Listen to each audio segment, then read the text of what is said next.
তো আইতো না মনে তো ক্লিয়ার একটু অন্ধকার আইবো এটা ভিতরে এদিকে এদিকে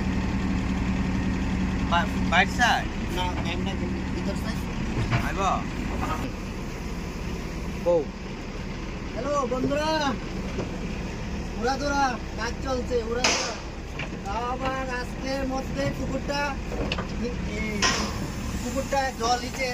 কাজে শুরু করেছে আজকে তাতে পুকুরের মাঝখানে পর্যন্ত চলে গেলাম